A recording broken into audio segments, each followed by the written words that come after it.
Hello and welcome. I am Raziel, and so today I wanted to talk about these versus matches you get. You know, when you see it on Facebook or any other social medias, you get the whole who would win this versus the 40k universe, and you get the usual reply 40k always wins. Generally, I think that's quite laughable, but I do want to discuss this because I think it's interesting on a law's perspective on why people have that perspective of 40k always wins. Now, I will be using three different characters for this. This would be Goku, or Kakarot, if you wish. There's also Superman, and one of my personal favourites for Darkness, as I believe these three could quite handily beat the Primarchs. And again, with the Primarchs, I will have to split them up into two groups. We've got Heresy Primarchs and Post-Heresy Primarchs, because in some circumstances, it could definitely affect the outcome on how they are then to how they are now. Now, when it comes to the Primarchs, we know what they are. They're massive superhumans, they're super strong, they're super clever, they have all this, they have psychic powers. They are very, very good at what they do. And when it comes to the three characters I mentioned, they're also very strong, very good, and very, very good at what they do. And that's first things first we need to talk about. Such as if we talk about Superman, could Superman beat the Primarchs? Post-heresy, a pre-heresy or heresy, yeah, he would beat them quite handily. There wouldn't be a problem. They might be able to hurt him. There is maybe two that could have caused him major issues, and I'll get to that in a minute. But the majority of them wouldn't really cause Superman much trouble. I know there's going to be an argument that, oh, this Primarch managed to topple a Warhound Titan. Well, that's good. Superman can bench press the planet Earth for, I think it was like a period of like 3 weeks or something like that, just constantly bench pressing the weight of the Earth. So a Warhound Titan stepping on him isn't going to be much of an issue, except, might hurt a little. Well, I will say the Primarchs maybe even to draw blood on Superman. I'm not going to deny that. But when it comes to a win, there isn't going to be a Primarch who is going to beat him, only through certain circumstances. Now, people like Rogal Dawn, Rubber Guilliman, or the Loyalist ones, yeah, they're not going to win. They're not. Whereas Leman Russ would have a good advantage over Superman, as with Magnus, because of Leman Russ's psychic shout, and Magnus being a massive psyker. These would definitely cause Superman issues, because whereas we know psychic powers are from the warp, so we can classify them as magic, Superman isn't immune to psychic powers or magic. I'm not saying he's weak against them, he's not immune. They would affect him as it would affect any normal human being. So Leman Russ's psychic shout would definitely bring him to his knees, as it would any normal human being, and probably give him a nosebleed. As for Magnus, just using his psychic powers would be enough to defeat Superman and shut his brain down. Those would be the two that would really cause Superman issues. All the others, no. Even Sanguinius and his flying and his skill, they might be able to duke it out for a long period of time, but that period of time and length would honestly be only due to whatever Superman willed it to be. The other person who would be able to defeat Superman, or at least not let Superman win, so a tie or a Pyrrhic victory, is Konrad Kurz.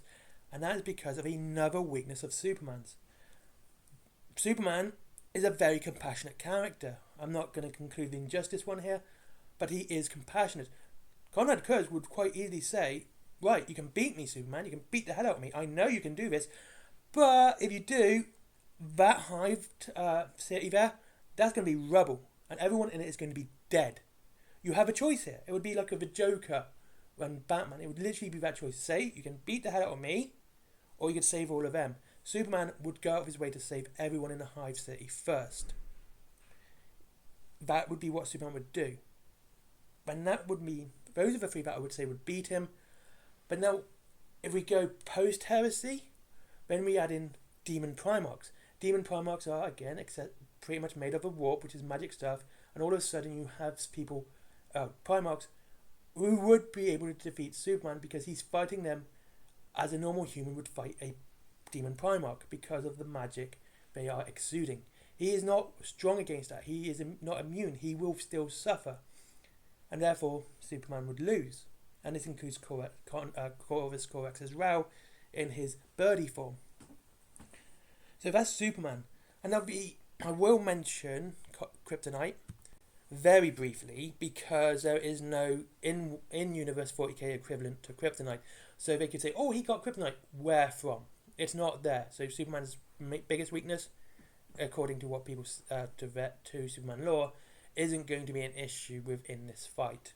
Superman is also a very, very adept fighter. He isn't just some farm boy. He knows how to fight. He has many forms of martial arts. He's very intelligent. He has a high intelligence level as well. Intelligence level, he's probably on par with the Primarchs, but it's where his strength and his speed and all of that is where he would win against the mortal Primarchs. Demon Primarchs would be his big weakness. So if 40k always won, Superman would probably beat them. Anyway, next is Goku. Now, I do like Dragon Ball Z. I think it's interesting. But I think the problem when comparing Dragon Ball Z to 40k Universe is there's no real comparison when you talk about fights. We know how strong Goku is. He is strong. He's almost invincible. And, yeah, he is also a good guy. He's a very nice guy. I think that's always an interesting perspective as well. But how are you going to compare the strength level to him? We know he went toe-to-toe with Beerus, but what you can compare Beerus to? That's the issue. Beerus has no, in 40k Universe lore, an equivalent. He is the god of destruction, the destroyer god, whichever you wish to use, and he can destroy planets on a whim. And we create those planets too. So he went toe-to-toe with that guy, and Majin Buu as well. But again, there's nothing you can say that could beat him. But here's the odd thing about Goku, is that, well, the Primarchs can beat him. He could possibly be brought low by the standard guardsmen with their lasguns. And it is I believe it's in Resurrection F, where he got shot by a laser and that fouled Goku. But again, we're talking about the strength, speed and everything else. And yeah. And then of course with Goku, not only do you have those levels of strength, but he is obviously a lot stronger than almost any Primarch. That we could say that's his base level strength. If we say his base level strength is that of a Primarch, then you have Super Saiyan, and then God Saiyan. Let alone Gogeta. But we're talking about Goku here. Again, so maybe he would be going toe to toe with, say, let's say Rogel Dawn. Not because I hate him and I want to see Goku smack him into the ground so hard that there's just a golden thin sheet of gold with Primarch spitting over either end. If they're going toe to toe fighting, then we get him go to Super Saiyan, and then that's it. The game's over for Rogel Dawn. He isn't going to beat, and that's even before we bring in things like the Kami. I really hate saying this. Kamehameha. That's the one. If I said that wrong, I do apologise. I read more than I watch, okay? And I read phonetically. That again would cause a lot of issues for the Primarch. But as for magic and everything else, I don't think that would be an issue either. I would say maybe the Demon Primarchs are either on Super Saiyan level, and that would be, again, toe to toe, and it would force Goku to go even harder. And that's the thing about Goku. If he loses, you're going to have to kill him, because if he loses, he just takes that as a challenge to beat him. It's like, hey, you beat me, okay? That's fine. Now I'm coming back, I'm going to train harder, I'm going to get better to beat you. And I always think that's one of the most interesting parts about Goku. That's why I like him so much. It's not that he never quits. If he gets beaten, he goes like, okay, you beat me, I'm coming back better. And he betters himself. So even if let's say any of the Primarchs win the first round, there's going to be a second round where Goku's coming back. And we know in the DBZ universe, death is like a revolving door anyway. So that's not going to be, killing him is not going to be an issue here.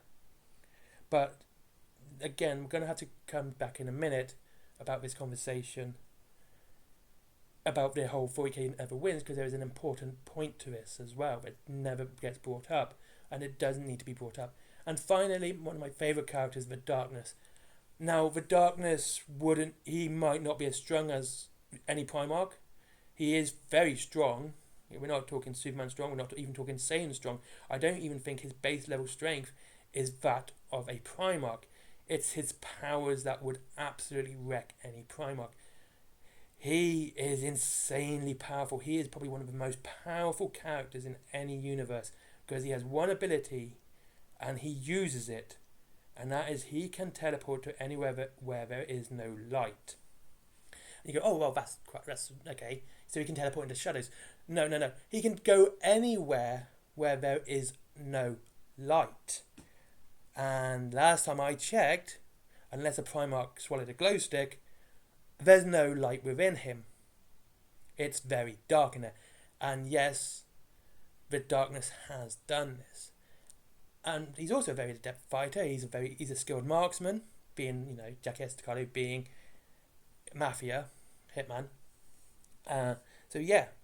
So then you can always make the argument: what about if they go toe to toe? Like he's not allowed to use his powers. So you're going to nerf Jackie. He's not allowed to do his teleporting thing. Okay, he doesn't have to do it from afar. He can even make contact with a person and just teleport and just literally put the darkness within the person themselves. And again, this is something he has done. And unlike DBZ or DC Universe and even 40k, where death's not exactly the end because you can come back, and people can come back from the warp after dying, technically, because warp shenanigans. That wouldn't be a thing for the Primarch to do should the darkness kill him. If the darkness kills him, the Primarch will not go into the warp, because there is a very much a comparative thing here where you have the warp where normal people die in 40k, and again in Human Universe we either have whatever afterlife you believe in, but the darkness has their own specific how. If you get killed by the darkness, you get killed into a very specific how. That's where you go. So the Primarch's soul wouldn't even go into the warp. It would bypass it completely, probably annoying every single Chaos God because, Primarch died and they don't have the soul, but that's what would happen. So there would be no returning for the Primarch. Now, the issue that really comes across when you talk about 40k always wins is, now, let's talk about the three I mentioned, Superman, Goku, and the Darkness. They all have weaknesses, and I didn't mention the Darkness as one because I was going to go straight into this, and I'll mention the Darkness ones first. Light. See, if the Primarch went up against the Darkness during daylight time, or during whether there's any form of light, I mean, it's kind of funny how they talk about it, because some say it's light, like even if it's at, at night time, and you have a light on, that's going to weaken the darkness. There's other sources, it says that it has to be natural sunlight, but this can also be transferred by solar panels as well. And that's how Superman beat the darkness, because basically the sun came up, and that's how he beat him. So if it was done during the daytime, yeah, the Primarch wouldn't have an issue. The darkness wouldn't be able to save or heal Jackie Estacado. Jackie would be dead. That would be the end of it. And when we get into Superman, as I mentioned before, he's not immune to magic. He can be defeated by magic. That would be again another weakness that he would have to come across. And Goku, I believe, has a few weaknesses, but the one I want to talk about is lasers. Again, if a Primarch used a laser, like a las gun, he would beat Goku. So that said, this then comes up to the problem with the Primarchs, and the 40k always wins, because we don't know what they can't do, where it ends. It's always good to see a character go, oh, I can do all this, I can do this, but you want to see a point where they go like, actually, I can't do that. That would be impossible. That would hurt me. I would struggle, and I'd have issues with this. Now, sometimes it's done quite well. It can be done quite well in 40k, and unfortunately, we end up killing those characters off, such as Conrad Kurtz's mental state. It was a massive weakness to him. But we're talking about any sort of physicality which would actually bring them to their knees straight away. Strong psychic powers can slow them down, but outside of that, there's not really anything, and I think that is a major point that's a major problem in the lore, because when you talk about any versus fight anyway, you've got to make comparisons and how they could fight each other.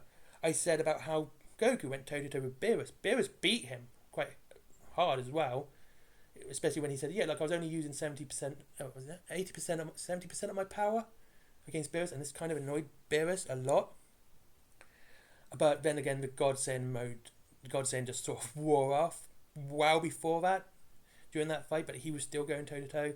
And talking about another Saiyan that went toe-to-toe was Vegeta, and he went absolutely nuts. And this is probably one of my favourite parts of DBZ, was when Bulma got slapped by Beerus and Vegeta just went poof, absolute Chad, and went ham on Beerus.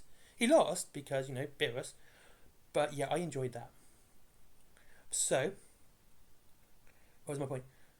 When you can't really compare anything, when you make comparisons between comic books, you can say, okay, Superman can do this, and this, and he has fought this, and this, and in this comic book, the Darkness has fought this, and this, and he has also fought this and this. What two are comparable? What can we say is comparable here? The fact that we can actually bring up Superman fighting the Darkness itself is a good comparison. And the same with DBZ and characters with them. He has beaten Frisia, massively strong alien overlord. And Superman has beaten someone like, who would be a good equivalent to that? I want to say Bizarro, but it's not. It'll come to me, because he's beaten many, many super strong heroes. The other Superman, the bad Superman, forget his name now. Let's say Zod. Yeah, there you go. Alien Overlord at the same power level as him. So you can say, yeah, Frieza we can compare to General Zod, because they're both super powerful aliens. They are both very militant. They're both very strong. And there is where the comparisons are. They're not identical. There are a lot of other differences. But they will still both use armies. They will still both use spaceships and everything else to get their goal, and they won't stop at anything to end their goal, except for when the human or Superman or Goku actually stops them. They have to be physically stopped, sometimes to the point of being killed or completely removed from the situation. So there is. But when you get to 40k, you can say, hey, Marnius Sanguinius beat Carbanda. Okay. What would be a good equivalent to Carbanda? It's in DBZ, the Darkness, or even the DC Universe for Superman. There isn't any real equivalent. The demons in the DC Universe are nowhere near the same level as the demons in 40k. So when you say, he beat Carbanda, you can say, you can bring up some demon. I can only think of the Etrigan at the moment, but I know they're stronger because I read Hellblazer. There's literally Satan. But the thing is, when the demons in the DC Universe are about, they're more manipulative, far more manipulative than anything in the 40k universe, but they have to be constantly tricked to be defeated. Spectre, there's a good one. Spectre's incredibly strong. Parallax, there you go. There's a good example. The Parallax, Ion, the entities of the emotions of the Green Lanterns. Yeah. They do struggle against Superman, and Superman, I believe he's defeated one. Might have been Parallax, but I can't remember if it was Parallax within Hal Jordan or Parallax on his own. But that would be the equivalent. But there's no real source on Superman fighting one of those. There you can't really make the comparison with him fighting Sanguinius, because Sanguinius beat Carbanda. The same with the Darkness. Again with Goku, if you can't make the real comparison between the two, you can't really say one can beat the other via physical feats. The feats will come off the table completely at this point. You have to go on skill level, what they can do, strength level, fighting abilities and stuff like that. So Frieza, which again Goku did defeat, could destroy a planet with his bare hands. He did destroy a planet with his bare hands. We know this as well. Something a Primarch, even a Demon Primarch, couldn't do. I don't know, and Zod, I don't know if he could, but we do know he's stronger than Superman. So where Superman could, basically, I'm not bringing up that whole Superman sneezed away a solar system by accident. That's just silly. But we do know that there is that high level of strength that he probably could if he wanted to. Being able to bench press the planet and being as fast as they are, it wouldn't be much if he put his full strength into a blow that he could destroy a planet. Something nothing in 40k no one in 40k could do. There is no single entity which could just destroy a planet with their bare hands. And by Jackie Escobar has never destroyed a planet. He did destroy a universe, but he never destroyed a planet. But I actually do. I love Darkness so much. I'm trying not to fanboy over this. But again, we have no real comparison within the 40k universe that would say, yeah, actually, this is true. This is how it works. So, does 40k always win? No. Not if you just use the Primarchs. This is where my another point comes in. While I was looking through this, I also looked at what beat these characters and who are their major enemies. And while their major enemies might be as strong as them, things that have beaten them can be very malign things. Superman's biggest enemy isn't some superhuman, isn't some god tier meta-human. It is Lex Luthor. He is just a dude in a power suit. That's it. Lex Luthor couldn't beat a Primarch even if he tried. But the way Lex Luthor works is he constantly outthinks Superman. He beats him. He gives him things to get in his way. He constantly plans ahead. And Superman tends to be on the back foot all the time. So, any normal, some psycho or any low-level human could end up being a significant threat to Superman. Not because he's super strong, it's because Superman just wouldn't kill him. Superman doesn't kill. And that's where he would lose. It wouldn't be by the Primarch. He would beat the snot out of a Primarch and put him out of commission permanently. He won't kill him, but he'll make sure there is a way that Primarch can never hurt someone again. With someone like Lex Luthor, where he can't kill and he is tied to the laws and justices of Earth or any other planet,